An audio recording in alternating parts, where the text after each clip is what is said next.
ಇನ್ನು ಲಕ್ಕುಂಡಿಯಲ್ಲಿ ನಿಧಿ ಸಿಕ್ಕ ಪ್ರಜ್ವಲ್ ರಿತಿ ಕುಟುಂಬಸ್ಥರಿಗೆ ಸೈಟ್ ಈಗ ಮಂಜೂರಾಗಿದೆ. ಲಕ್ಕುಂಡಿ ಗ್ರಾಮ ಪಂಚಾಯಿತಿಯಿಂದ ನಿವೇಶನವನ್ನು ಕೊಡ್ತೀವಿ ಅಂತೇಳಿ ಘೋಷಣೆ ಮಾಡಿದ್ದಾರೆ. ಮಂಜೂರಲ್ಲ, ಇನ್ನು ಕೂಡ ಘೋಷಣೆ ಆಗಿದೆ.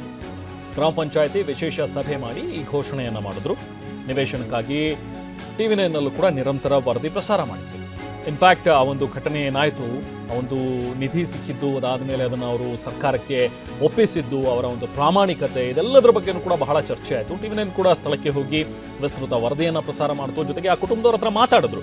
ಇನ್ಫ್ಯಾಕ್ಟ್ ಅವರಿಗೆ ಅಲ್ಲಿ ನಿಧಿ ಸಿಕ್ತು, ನಾವು ಕೊಟ್ಟಿದ್ದೀವಿ ಅನ್ನುವಂಥದ್ದು ಒಂದು ಸಂತೋಷ. ಅದ್ರ ಜೊತೆಗೆ ಎಲ್ಲಿ ನಮ್ಮ ಜಮೀನು ಹೊರಟೋಗುತ್ತೋ, ಈಗ ನಾವು ಏನೋ ಇಷ್ಟು ದಿನದಲ್ಲಿ ಕಷ್ಟನೋ ನಷ್ಟನೋ ಸಾಲ ಸೋಲ ಮಾಡ್ಕೊಂಡು ಒಂದು ಮನೆ ಕಟ್ಟಬೇಕು ಅಂತ ಹೇಳಿ ಹೋಗ್ತಾ ಇದ್ವಿ. ಆ ಪಾಯ ತೆಗೆಯುವಾಗ ಹಿಂಗೆ ಸಿಕ್ತು. ಸರಿ, ಅದು ಸಿಕ್ಕಿದ ನಾವು ವಾಪಸ್ ಕೊಟ್ಬಿಡ್ತೀವಿ, ನಾವು ಮನೆ ಕಟ್ಕೊಳ್ತೀವಿ ಅಂತ ಹೇಳಿದಾಗ, ಇಲ್ಲ ಈಗ ಇಲ್ಲಿ ಸಿಕ್ಕಿದ ನಿಧಿ ಅಂತ ಹೇಳಿದ್ರೆ ಇದನ್ನು ನಾವು ರಿಸರ್ವ್ ಮಾಡ್ತೀವಿ, ಸೊ ಇಲ್ಲೆಲ್ಲ ಅಕ್ಕಪಕ್ಕ ಉತ್ಖನನ ಮಾಡಬೇಕು, ಹಾಗಾಗಿ ಅಲ್ಲಿವರೆಗೂ ನೀವು ಮನೆ ಕಟ್ಟಕ್ಕೆ ಆಗಲ್ಲ ಅನ್ನುವಂಥದ್ರ ಬಗ್ಗೆ ಅಫ್ಕೋರ್ಸ್ ಎಲ್ಲ ಕಡೆನೂ ಕೂಡ ಬಂತು. ಸೊ ಹಾಗಾಗಿ ಟಿವಿ9 ಕೂಡ ಅಲ್ಲಿ ಹೋಗಿ ಅದ್ರ ಬಗ್ಗೆ ಒಂದು ವರದಿಯನ್ನು ಕೂಡ ಮಾಡಿದ್ವಿ. ಸೊ ಈ ಒಂದು ವರದಿಯಿಂದಾಗಿ ಈಗ ಸದ್ಯಕ್ಕೆ ಅವ್ರಿಗೊಂದು ನಿವೇಶನ ಅನ್ನುವಂಥದ್ದು ಮಂಜೂರಾಗ್ತಾ ಇದೆ. ಇದು ಖಂಡಿತವಾಗ್ಲೂ ನಮಗೂ ಕೂಡ ಒಂದು ರೀತಿ ಸಾರ್ಥಕ ಭಾವ. ನಾವು ಪ್ರತಿನಿಧಿ ಕುಟುಂಬದವರನ್ನು ಮಾತನಾಡಿಸಿದ್ದಾರೆ, ಬನ್ನಿ ನೋಡೋಣ.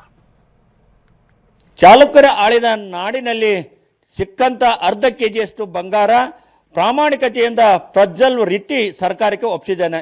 ಈಗ ಸರ್ಕಾರವು ಕೂಡ ಆ ಕುಟುಂಬಕ್ಕೆ 30-40 ಅಳತೆಯ ಸೈಟ್ ಕೂಡ ಈಗ ಘೋಷಣೆ ಮಾಡಿದೆ. ಈಗ ಆ ಕುಟುಂಬ ನಮ್ಮ ಜೊತೆ ಮಾತನಾಡಲಿಕ್ಕಿದ್ದಾರೆ, ಅವರನ್ನು ಮಾತನಾಡಿಸೋಣ.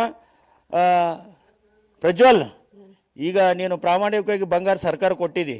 ಈಗ ಸರ್ಕಾರ ಕೂಡ ಈಗ 30-40 ಜಾಗ ನೀನು ಕೊಡಾಗತ್ತ, ಮನಿ ಕಟ್ಟಿಸ್ಕೊಡ್ತೀವಿ ಅಂತ ಹೇಳಿದೆ. ಏನು ಅನ್ಸುತ್ತೆ ನಿನಗೆ?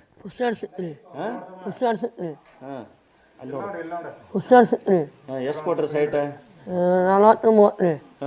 ಮತ್ತೇನು ಕೊಡ್ತೀನಿ ಅಂತ ಹೇಳ್ಯಾರ? ಯಾರಿಗೆ? ನಮ್ಮ ಮಗನೇ ನನಗೆ ಇಬ್ಬರಿಗೆ ನೌಕರಿ ಕೊಡ್ತೀನಿ ಯಾರು ಹೇಳ್ಯಾರ? ಮತ್ತೆ ಮನಿ ಕಟ್ಕೊಡ್ತಾರೋ ಬರೀ ಜಾಗನೋ? ಮನೆ ಕಟ್ಟಿಸ್ಕೊಡ್ತಾರೆ. ಮನಿ ಕಟ್ಟಿಸ್ಕೊಡ್ತಾರ. ಹೆಂಗ ಖುಷಿ ಆಗ್ಯದ? ಖುಷಿ ಎಲ್ಲ ಖುಷಿ. ಈಗ ಟಿವಿ9 ನಿನಗೊಂದು ಮನಿ ಕೊಡಬೇಕು, ನೌಕರಿ ಕೊಡ್ಬೇಕು ಅಂತೇಳಿ ನಿರಂತರವಾಗಿ ವರದಿ ಮಾಡಿದ. ಏನು ಹೇಳ್ತಿ? ಫುಲ್ ಖುಷಿ ಆಗ್ಯದ. ಅಕ್ಕಾರ ಹೇಳ್ರಿ, ಈಗ ಸರ್ಕಾರ ಏನು ನೀವು ಸರ್ಕಾರಕ್ಕೆ ಒಪ್ಪಿಸಿದ್ರಿ, ಈಗ ಪ್ರಾಮಾಣಿಕ ಈಗ ಸರ್ಕಾರ ಏನೇನು ಕೊಡ್ತೀನಿ ಅಂತ ಹೇಳ್ತೀನಿ. ನಿಮ್ಗೆ ಏನೇನು ಕೊಟ್ಟಿದೆ? ಈಗ ಮನಿ ಏನು ಮಾಡ್ಯಾರ ರೀ, ತೋಡ ಕೊಟ್ಟಿನ ಅಂತ ಹೇಳ್ಯಾರ ರೀ. ನೋಡಿ ಒಂದು 4 ಜನ ರೀ,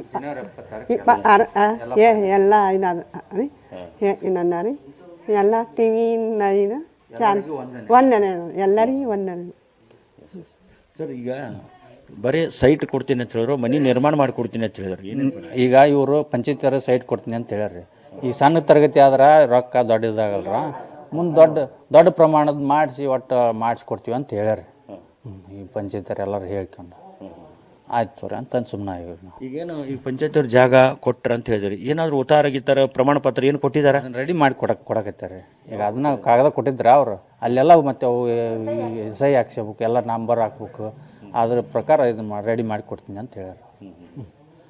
ಮತ್ತೆ ಏನೇನು ಬೇಡಿಕೆ ಇಟ್ಟಿದ್ರೆ? ಮತ್ತೆ ಹೊಸ ಬೇಡಿಕೆ ಏನಾದ್ರು? ಹೊಸ ಬೇಡಿಕೆ ಏನಿಲ್ಲ ರೀ, ಅವ ಮನಿ ಅವ್ರು ರೆಡಿ ಮಾಡಿ ಕೊಡಿದ್ರೆ ಅವ್ರು ನೌಕರಿದಾರೆ. ಮತ್ತೆ ನಮ್ಮ ಬೇಡಿಕೆ ಮತ್ತೇನಿಲ್ಲ. ಈಗ ಸರ್ಕಾರ ಅವ್ರಿಗೊಂದು ಮನಿ ಕೊಡ್ತೀನಿ, ನೌಕರಿ ಕೊಡ್ತೀನಿ ಅಂತ ಹೇಳಿ ಮೊದಲ ಹಂತವಾಗಿ ಈಗ ಸೈಟ್ ಕೊಡುವುದಾಗಿ ಹೇಳಿದೆ. ಈಗ ಕ್ಯಾಮ್ರಾಮನ್ ಶಂಭು ಜೊತೆ ಸಂಜು ಪಾಂಡ್ರೆ, ಟಿವಿ9 ಗದಗ್.